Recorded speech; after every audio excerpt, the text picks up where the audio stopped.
If someone is, let's say, struggling to fall asleep and they do have all of those thoughts racing through their mind, I've heard you talk about yoga nidra, but am I right? Is that something that you would use more in the start of the day, or could you also use that at the end of the day? Yeah, yoga nidra is, I think, my favorite tool of all in all of mental enhancement. Or yoga nidra literally means yoga sleep. These are free scripts on YouTube. The one I like, you could just, I have no relation to them, but you could put yoga nidra theta 30-minute. There's a theta rhythm one that I happen to like, but there are many others. You have to pick one where the voice guides you through a number of self-relaxation steps. And sometimes there's an intention or something of that sort. And it brings your brain and body into a state that's very similar to sleep, but not quite sleep. Yoga Nidra done 1 to 3 times per week has an immensely powerful effect on teaching you how to deliberately turn off your thoughts. It's allowed me to work in, I think, a far more concentrated way than I would otherwise.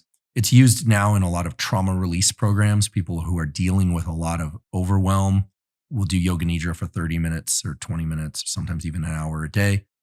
And there are a few studies, mainly out of Scandinavia, showing that 30 minutes of a yoga nidra script can reset levels of dopamine in the area of the brain called the basal ganglia, which is involved in planning and action and controlling reflexive behaviors versus deliberate behaviors. It's a very powerful tool. You asked when to do it. I like to do it in the morning, right after I wake up, if I felt I haven't slept enough. And the reason for not sleeping enough could be because I couldn't fall back asleep. I'm ruminating. I have to get up and work that day. I come out of that yoga nidra always feeling as if I slept more than enough. It's really remarkable. And how long do you do that for? I do a 30-minute nidra. Cool. And then there are times when in the afternoon I'm feeling a little run down.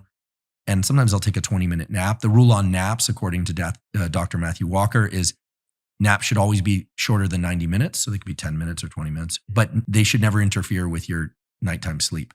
So if you can take a nap and still sleep at night, great. But if you take naps and that disrupts your nighttime sleep, then you shouldn't nap.